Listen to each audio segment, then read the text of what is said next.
channel of your peace. Where there's despair in life, let me bring hope. Where there is darkness, only light. And where there's sadness, ever joy. Oh, Master, grant that I may never seek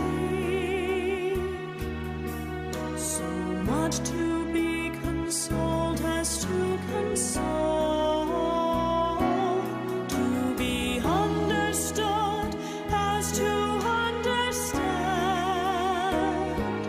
to be loved as to love with all my soul.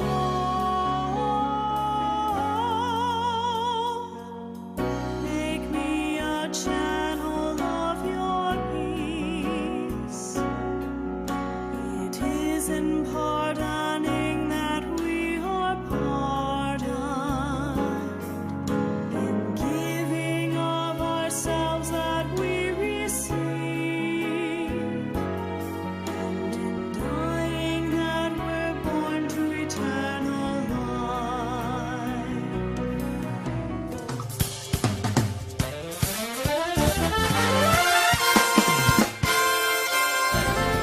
Cebu Catholic Television Network joins the global cooperative movement in celebrating the decade of cooperatives. In the run-up to this glorious milestone, CCTN Channel 47 proudly presents COOP TV.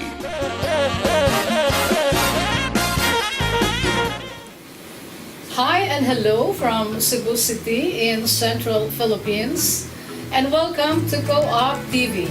COOP TV is being brought to you by CCTN Channel 47, and we are in solidarity with the global cooperative family as we await the glorious milestone, the 2020 International Decade of Cooperatives, and even looking beyond, looking forward to 2030 towards the achievement of the 17 Sustainable Development Goals. As usual, sa atong programa, ako kauban atong partner, Romil Bansuelo. He is the chairman of the Land Bank Employees Credit Cooperative. Partner, cute kayo imuhang pin, partner na. Yes, partner, because this is the United Nations pin for the 17th Sustainable Development Goals. So, special kaayo. Especially, thank you very much for the discounts for, as a gift to me from New York. And hello, operators and televiewers. Thank you for watching. And it's good to see you also, partner, for the first time in 2019. Wala, partner, mura nga atong episode karon, mura pa ingon yun ni sa Chinese New Year. Anyway, Yes. what a beautiful day sa atong paghangop, no? Pag-welcome sa atong mga higala, co-workers, and fellow workers in human development work, no? Kay atong man silang gikauban ni atong Oktubre 8 and 9 for the 3-in-1 event held in Tagbilaran City, the National Carabao Conference, the Bohol Milk Festival, and the first Livestock Technology Expo nga gipasiugdahan sa Philippine Carabao Center.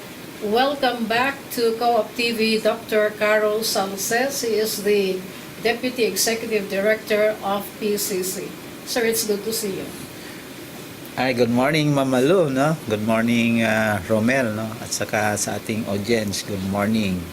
Also thank you Mama Lu, no, for bringing us here. Thank you to COOP TV for promoting the cooperative program, and also to CCTE, no, for sponsoring the COOP TV, no. So we're glad that PCC becomes your partner in bringing development to our farmers. In tandem with Dr. Caro is the Regional Information Officer of PCC. She is based in the beautiful town of Ubay, where the Ubay Stock Farm is located. Welcome to Co-op TV, the lovely Lenifi Libres Aton. Good morning, Mama Lu. Good morning, Sir Romel. Thank you for inviting us here at Co-op TV. And malipayon mi nga nahimuming kabahin usab sa maong activity karon sa maong ato ang pag-air karon din sa CCTN for Channel 47. And a greeting po sa mga Buholano nga mga namina og ning tan-aw karon sa atong show. Nindot ka ito nga pagka-handle nimo sa duha, tulo ka adlaw nga programa le, no? Kaya congratulations. But anyway, partner, both of us were there. Nahatagan tawag ako kayong pribilehiyo nga magka-apil ta, no? Sa maong programa. And here is Dr. Caro, and we'd like to listen to his assessment of the 3-in-1 event. I understand, Dr. Caro, nga kanang big yun to, major yun to nga event. And how are you able to, put it together?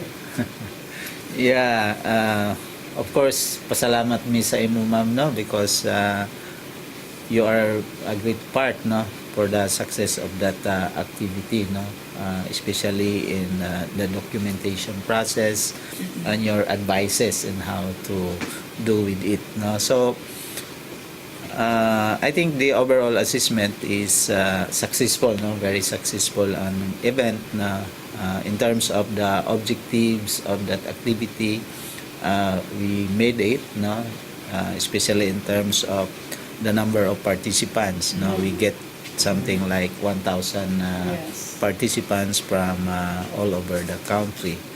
And in terms of the National Carabao Conference, it is our objective to bring, no, the activity to the Visayas and Mindanao, no, because for the last 3 years we do it doon sa Nueva Ecija, where is our we call that the National Impact Zone. But we want to bring it to Visayas and Mindanao so more farmers in this area could participate.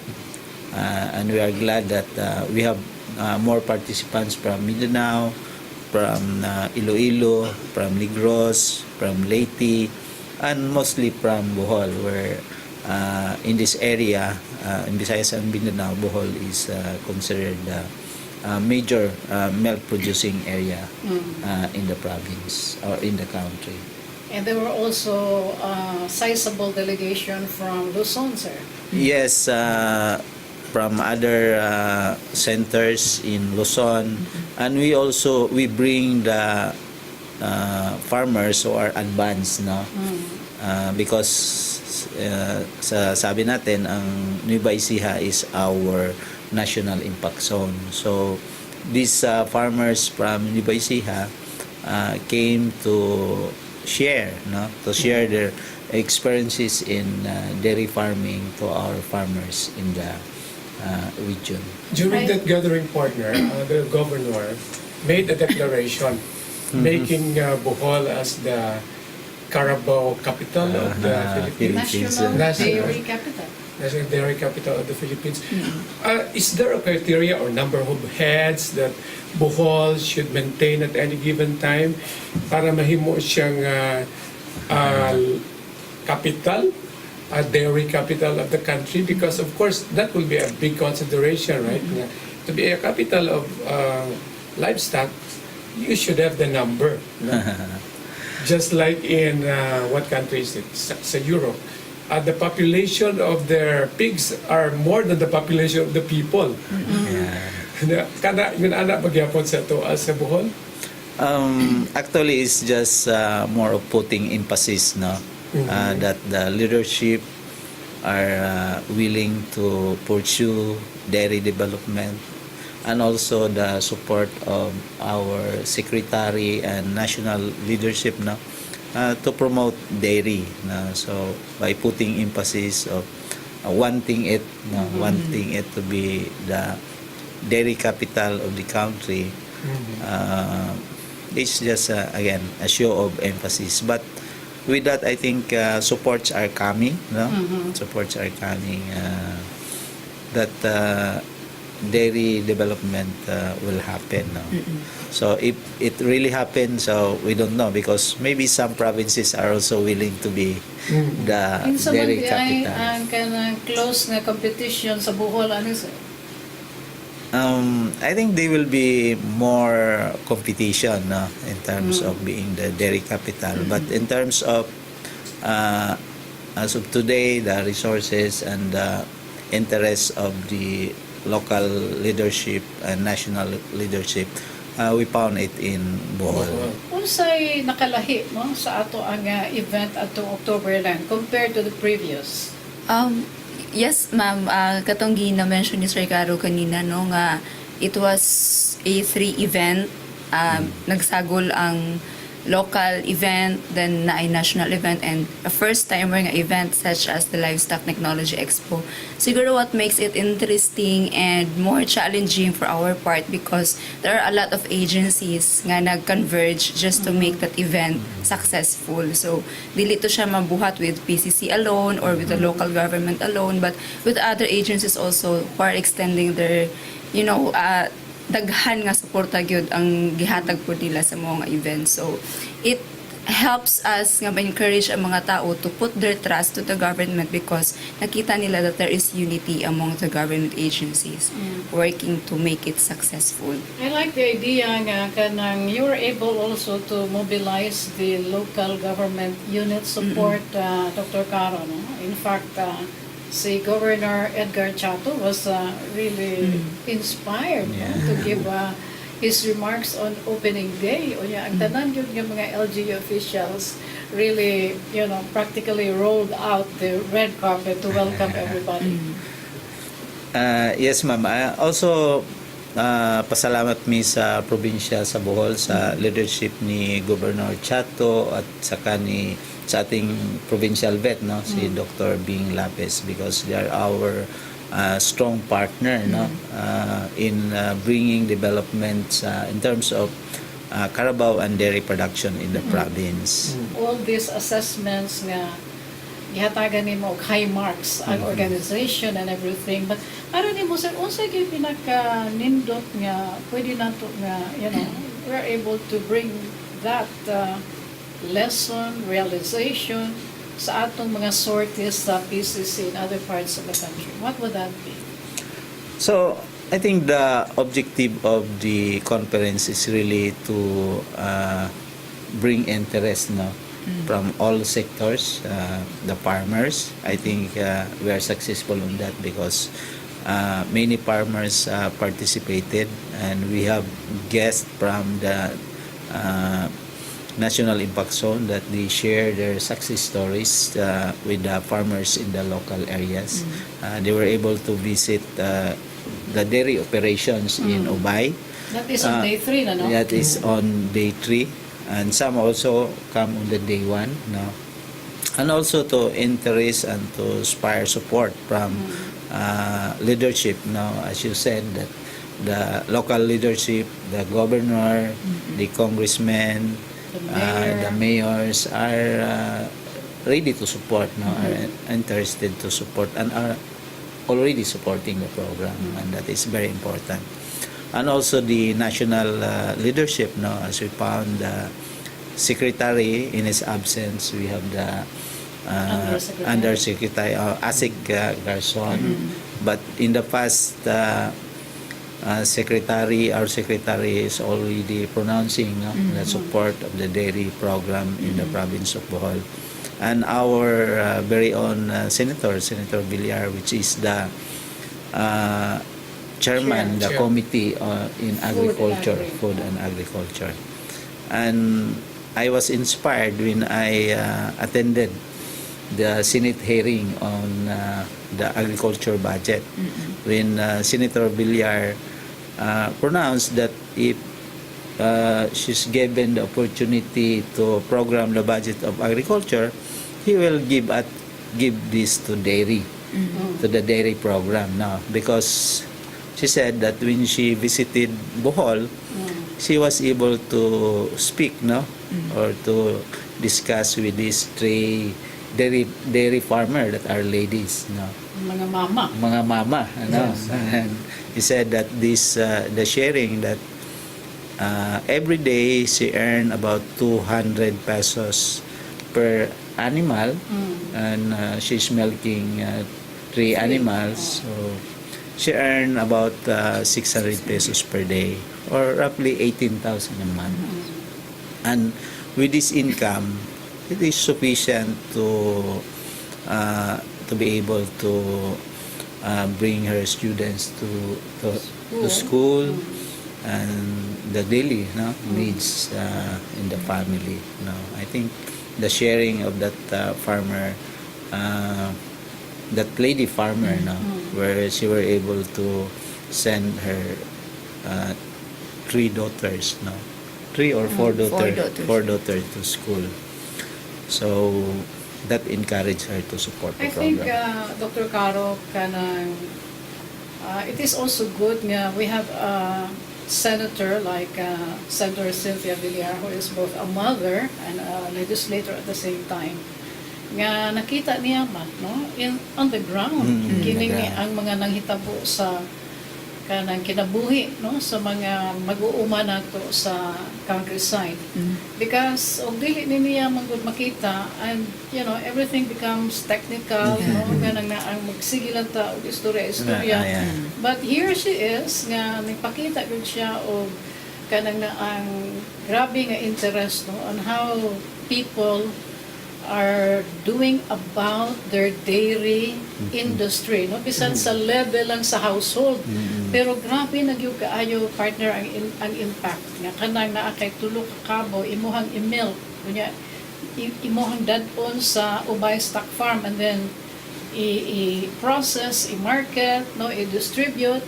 So kakita sila nga kanang naagyoy kapadulngan ba ang ilang kahago, and then with 18,000 naaraman ka sa imong balay partner. I mean, you are able to maintain your household and keep a decent life. Correct. That's even dako na siya kayong 18,000 nga ikapuno niya sa income sa husband, Yes. who is also a farmer. And considering siguro nakita ni Senator Villar nga, of course, the data would show nga only 2% lang ato gina-produce nga milk, milk. and 98% ato gina-import. So meaning to say, kinahanglan gid siya tagaan attention, because we can very easily produce that, because we can produce grass all year round here in our Yes. country. So meaning to say, and that's probably the reason why gusto niya i-translate into a law, kaning National Dairy Law. Right, National sir? Dairy, iyaha mas Poultry, Dairy and Livestock Law. Yes. Iyaha mas abiyod nga gi-mention good, sir, during her Yes, speech, nga kanang dili na ni kuanon pa kanang maglantugian on an annual basis during budget hearings, kung dili i-appeal na gyud siya sa general nga budget. Kaya kung law mo sa partner, na gano'n sa budget, kaya law man siya. So, no law can be implemented without A corresponding budget. corresponding logistics. So, Okay. tama lang siya. Mauna. And it's good kay si Senator Villar magudhanas kaayo ni sa budgeting. O tungod kay ang iyaha nga amor na man sa agriculture nga sector, so she is able to navigate into this lawmaking nga mga strategies unya. Ako dako kay kog pagsalig Dr. Caro nga sa 2019 kanang inyohang mga kaplanuhan, mga strategies ninyo murag mahatagan gyud na og dako nga realisasyon tungod sa suporta sa usa ka avid kaayo nga supporter sa agriculture sector.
Daghang salamat.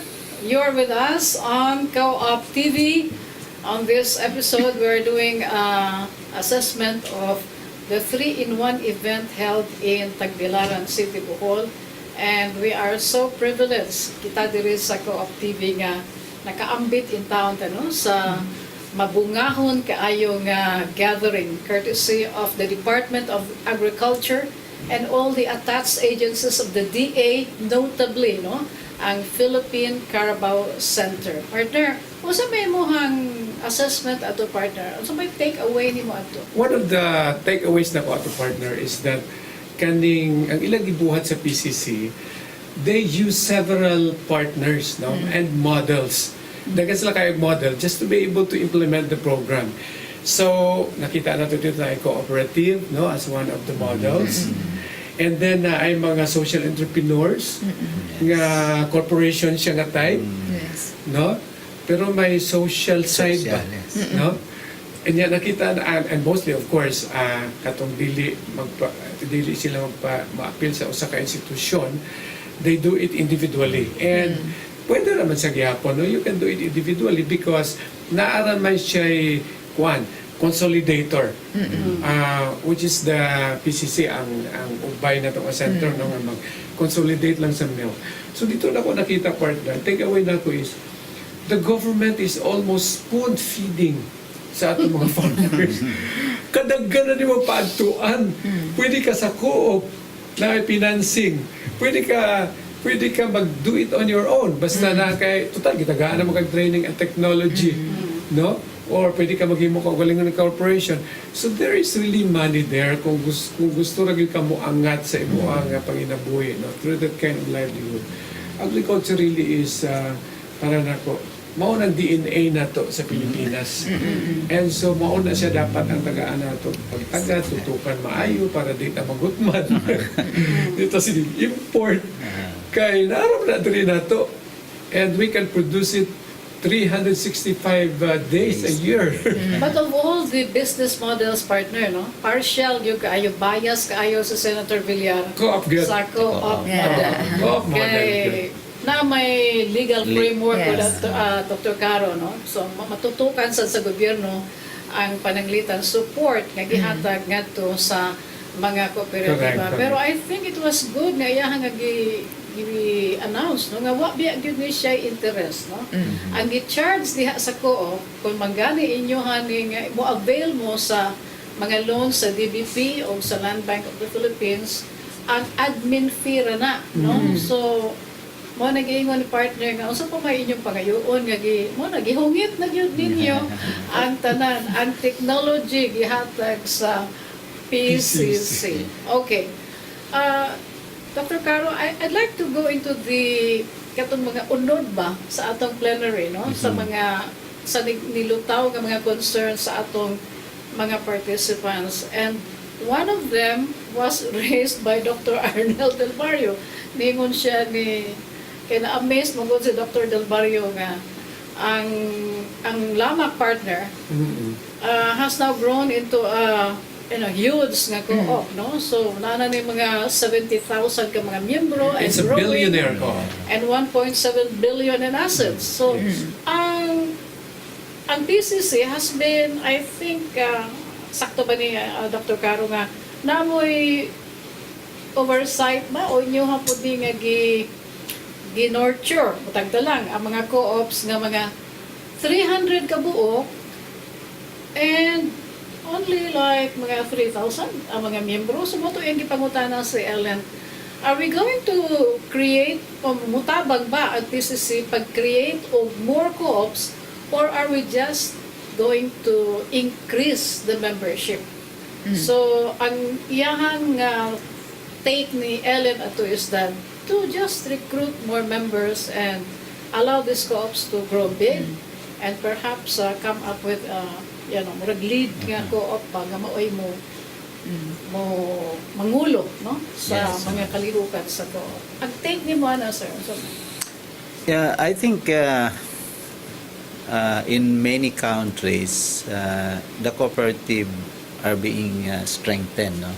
Bigger cooperative stronger cooperative. No? So in the Philippines, medyo small ang mga cooperatives, and I think the example of Lamak is a good model. No? So expanding the cooperative in terms of capital and membership is, I think, a better way, a good model.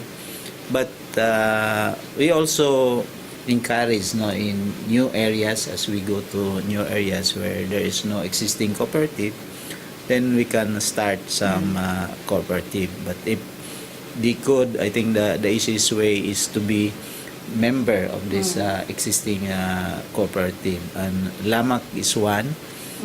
That's why and we also thanks Lamak, no, for being so yesterday we visited Lamak, and we visited the processing plant that is being established and hopefully to be operational. So, unsa gyud specific ninyo nga mga programs para nga kanamudaghan ang mga miyembro? So, our program actually is providing opportunities in terms of enterprise development. No? We mean value chain is the total component of the industry. No? So, maybe some of the failures in the past is that we did not, meaning from support services, production, processing, and marketing. No? So it should be complete to be successful. That's why the Philippine Carabao Center development through the value chain approach. No? So among these components of value chain, ano ang mga missing link, or ano mga weak na link in that area? Is it in the financials? Is it in the marketing of the production, or wala tayo na-produce, or there is not much volume at all to process and to sell? Kaya 2% na itong gina-produce in the first place, no? Yeah, I think at different problem, no.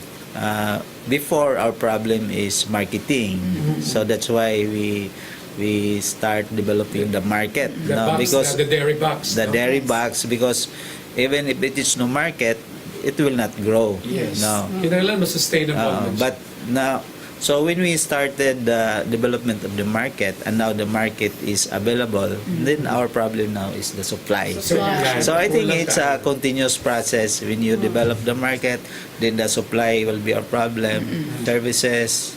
But now I think the problem is the lack of dairy animal. So are we going to import? That's one of the strategies, no, because for example, the goal now is to achieve 10% milk sufficiency. No, but to achieve that, we need something like 200,000 milking Heads. animals. 200,000? 200,000. Pila man ato karon ka heads? I think the inventory is just about 4 dairy animals. So Asa man Yeah. na nato paliton na Dr. Karen? Australia. Yeah, Pwede New York. I think for dairy cattle, there are many sources, no? New Zealand, Australia, and nearby dairy producing country. All sources of milk, we need it, no?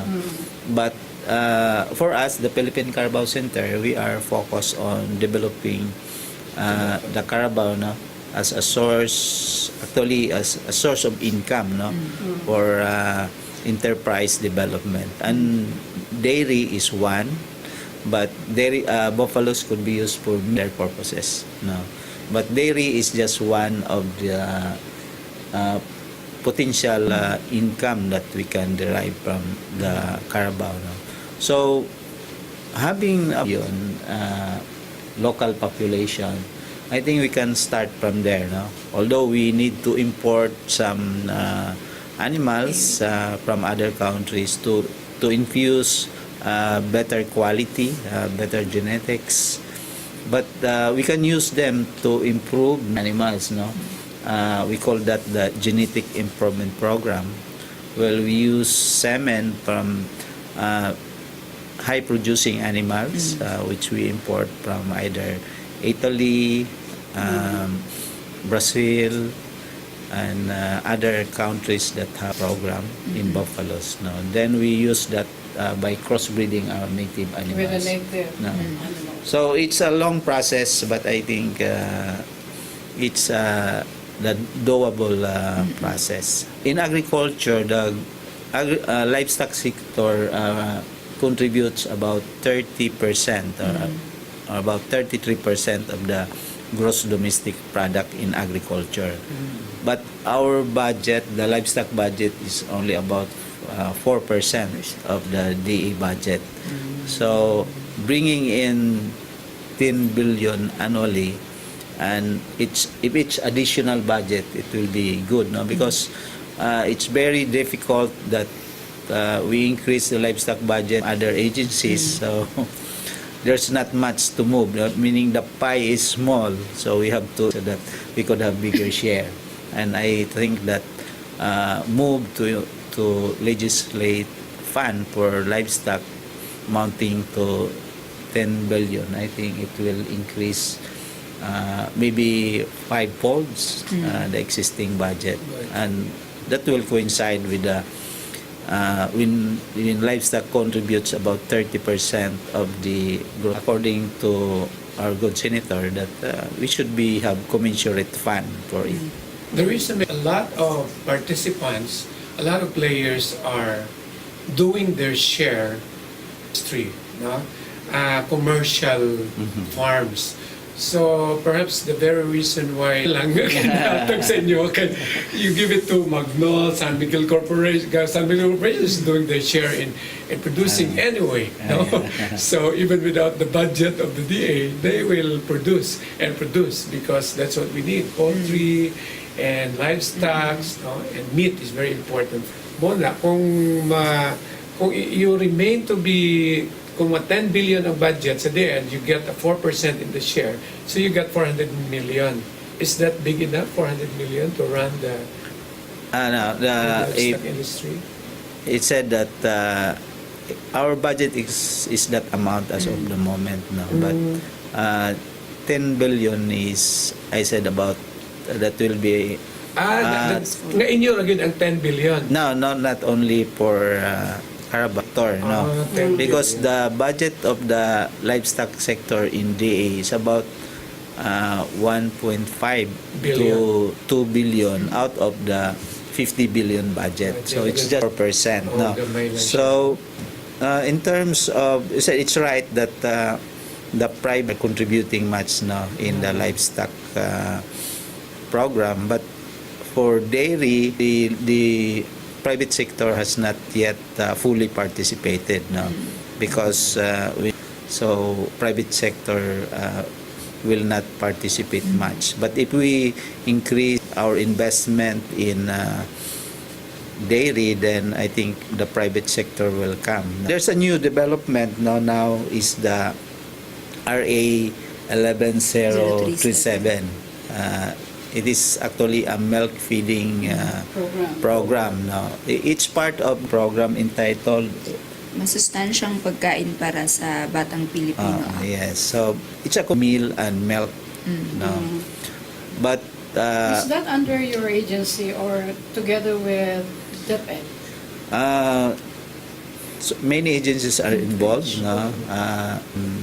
DSWD, I think, and National Dairy Authority, and PCC only supports the National Dairy Authority in terms of providing the supply, organizing the farmers in the production side. So that's our part in that law.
Thank you very much. You are still with us on Co-op TV, and early on, we were discussing about this new law. Bago with kaya nga law, wa pagid gani siya mahimuan og implementing rules and regulation. It's about to come Be out, signed, no? The yes. IRR of this.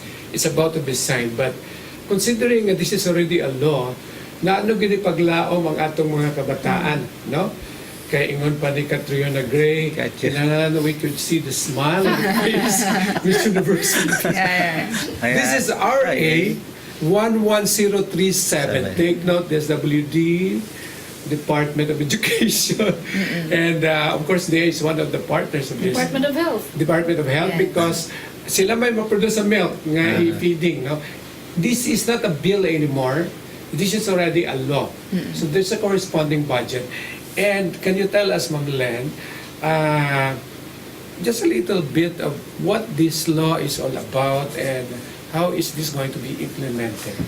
Well, yung RA The title first 11037 of the law is on sa is masustansyang pagkain para sa Batang Pilipino Act. So, basically, gusto lang sa government yun nga makahatag taog good nutrition to our kids, to our children. So, actually, sir, I cannot speak much Jud of the law itself, but what makes it different lang from the existing mga milk feeding programs na to, ginagmay lang magud na to mga milk feeding programs, ma'am, and gagmay lang yung mga scope. So this time, the government wants it to make it a big project or a big event or a big program good for the whole country. Kaya tusik-tusik raman sa pagkakaroon partner, no? But So, if you say nga na nagibalaod, so the scope really is huge, no? Yes. So, So, dako kayo ni nindot, kayo ni nga boost sa poverty reduction, Dr. Caro.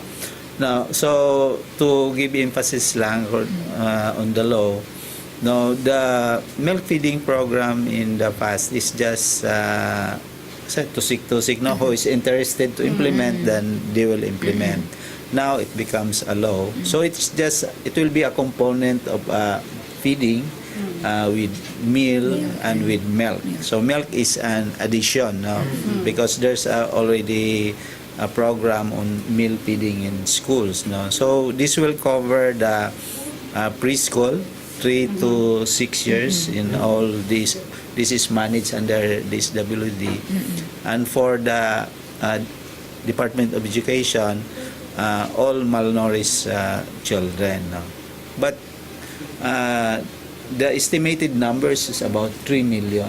So there are 3 million malnourished Filipino children. So- 3 million po ni ka mga mouths Yeah. nga that- mo receive sa mga Mouth, gatas, yes. no? Nga i-produce sa atong mga dairy farmers. And that's a huge boost sa production side, Dr. Caro, no? yes, in terms Do of you the... think you can provide the required volume? The estimated volume is about 600,000 liters of milk per day. How much are just you producing now? Yeah, we are just about maybe for the Philippine Carabao Center about 20,000 a day. So Dako kayong grab, from no? the dairy, other Other dairy, I think it's more, no. But I think, but the fact Ang is. total kahaanas, no? But the fact is, at the moment, is still the supply is still low. But then it's again an opportunity, no? Because there's opportunity for expansion, for farmers to produce more milk, and we are inviting big cooperatives and enterprises not to involve into dairy, no? Because again, dairy is an important component sa nutrition, no? Imagine if you have 3 million malnourished children, but if we could convert them to 3 million Filipinos that are healthy, mentally equipped to support, no, to provide growth of the Philippine society, then it's very good to our Hayag kayo mo ang retirement partner. Oh, lagi. Kaya nakakita, nagagawa rin kuha light at the end of the tunnel. ang imong Yeah, farm. tutob sa mga dairy farmers na do nga nagpaminaw karon, no? Ngilingig kayo ni nga oportunidad yun para ninyo. Yeah.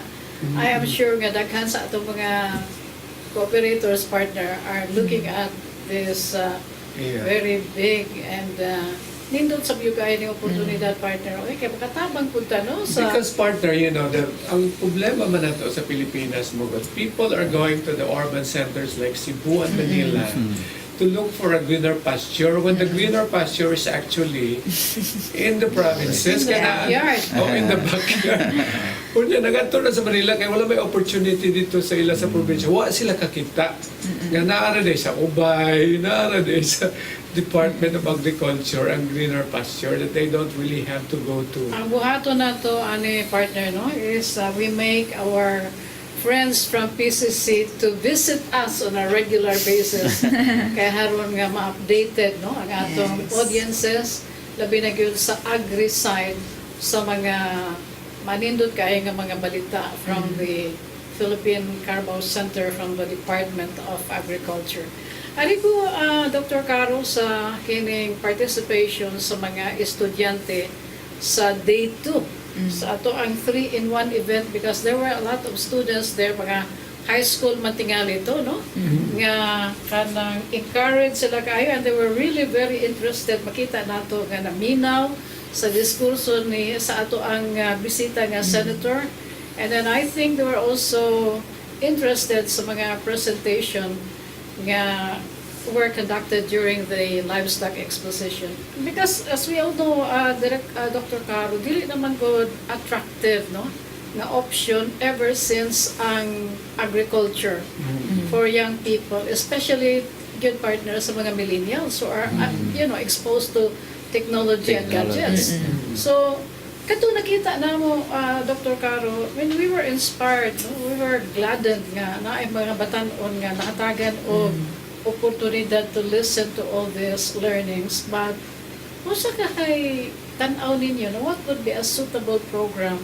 At the same time, I know nga naamoy inyong klaro man inyong mandato, but somehow, ang feeling na ko, dili mo maka-look away from what is happening sa atong mga batanon and how should we, saan ka din nato sila pagdali ba, Dr. Caro?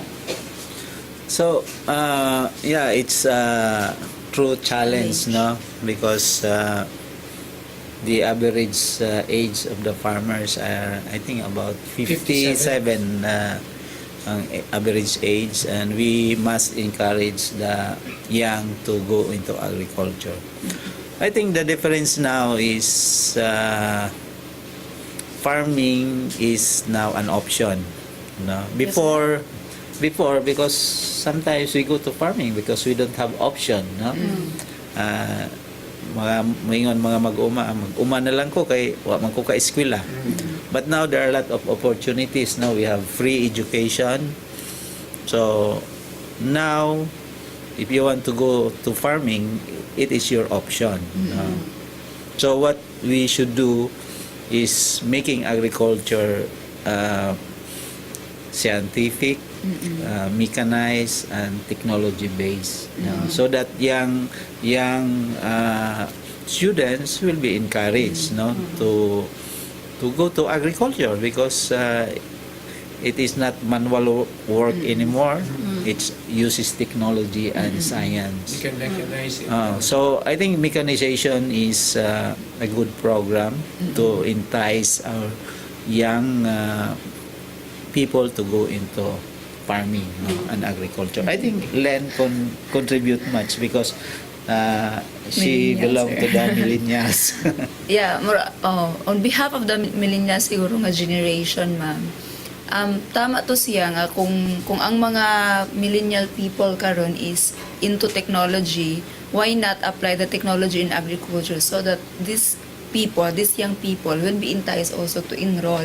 So dili na to usual nga so una mong good ang hibawaan mong gud nato nga mga ginikanan mo ingon sila nga sige ayaw eskwela kay aron maguna ka aron mag-farming ka magdaro ka. So kung makita sa mga batanon karon nga farming is upgraded na sad ang pamaagi such as na yung mga biotechnology techniques or yun nga mechanization, maybe they will be encouraged kasi sa other countries naman yun naman talaga yung ina-apply nila yung mechanized na yung farming system or yung pag-workout nila sa agriculture nila. So kung yung kag technology, apply the technology to agriculture so that the people or the young people will be encouraged also. They will not be left away. And the good thing is that creative magod, no, ang mga batanon. And they are able to apply this, no, to agri-enterprises, pagalitan kining sa sa farm tourism. Makita man ni nato sa nakalain-lain nga mga kooperatiba. And kini pagka, outgoing ba sa mga millennials, they are also attracted to that kind of social enterprise. And I join you, Dr. Caro, nga manghinaot nga young people will take a second look or even a third look sa agri karon nga as a professional option kay di adiri ang huge as in super gyud kaayo kadagko o manindot kaayo nga mga oportunidad.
We are now on the home stretch of Co-op TV.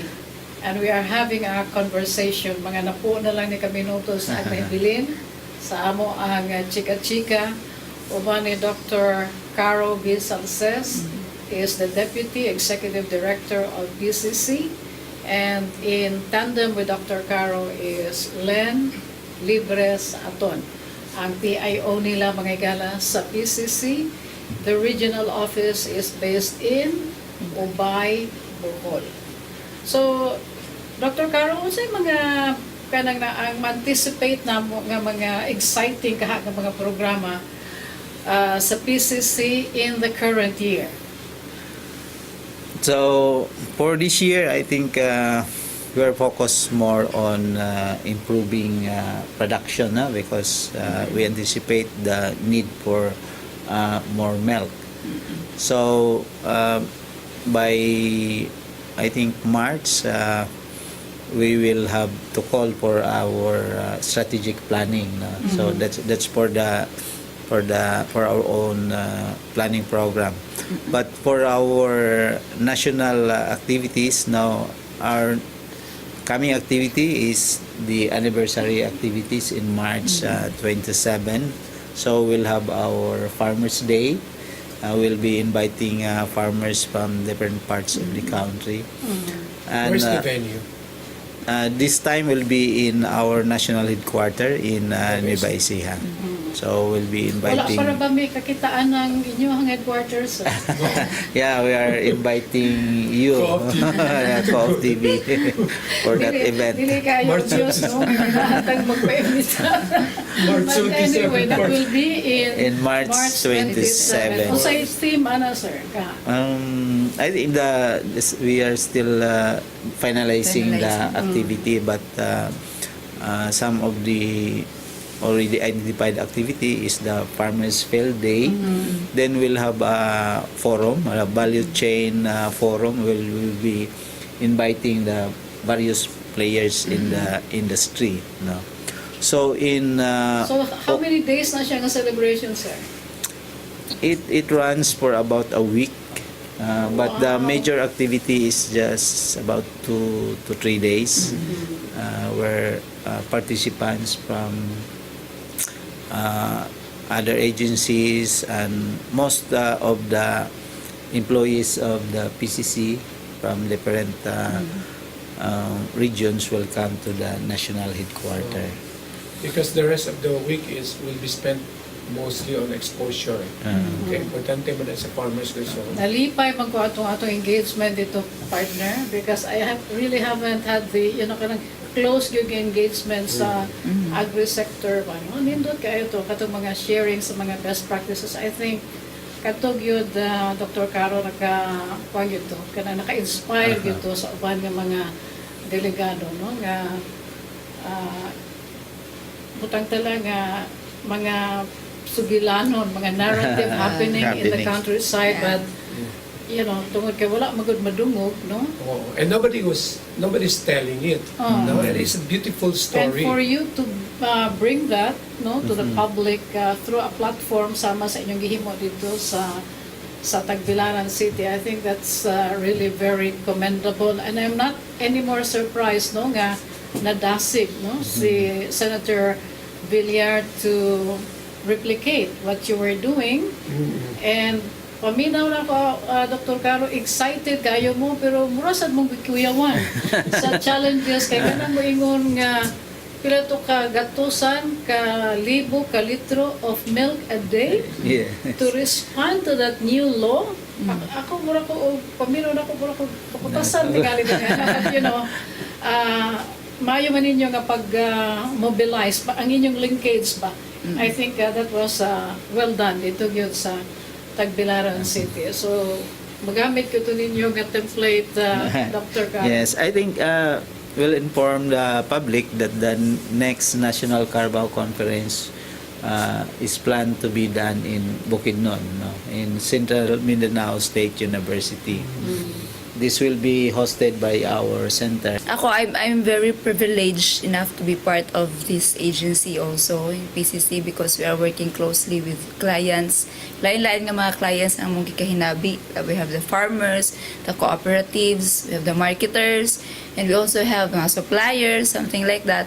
But what makes me encourage more to do it, tungod kay na atay mga success stories nga nakita gyud sa mga mag-uuma nato, especially itong mga nanay nga nakapaintais po ni Senator Villar no, nga mo mahimong ma-prioritize niya ang programa sa dairy tungod kay nakita po na mo gyud ang changes ila mga kinabuhi, the changing lives of the farmers. That what makes us encourage nga mas i-share ni siya namo. So currently we are working with advertisements on social media such as Facebook. Gigamit na mo ang atong mga social media platforms para mas ma-inform na to ang public that when you buy the dairy products of the cooperatives, you're not just satisfying your own need, but you are also helping the people nga nag-support or nag-produce atong mga gatas. And they are the farmers, they are the countrymen nga mao gyud ang itutukan po sa atong mga katawhan. Ang ako lang yung nakita, no? Na naman ang opportunity. Una na lang na nimo sa hard work and commitment equal success na siya, partner. No? So you just have to prepare yourself sa mga budget nga gipang-propose ni Senator Villar, Cynthia, and then siyempre kung ma-approve na siya, ipagawas mo gina. Are you farmers prepared nga mudawat aning mga bilyon-bilyon? And what are you doing to prepare yourself? Because the opportunity will definitely come. Yes. And so with that, we bring to a close another edition of Co-op TV. Daghan yung kayong salamat sa inyong pagsunod sa atong programa. Salamat Tatay Dodong Limchua, Nanay Dayan, for your 101% support for the Co-op movement. Thank you, Dave. Thank you, Boy. Thank you, Inday Lopez sa atong TOC for all your 101% support as well. We'll see you next time. God bless.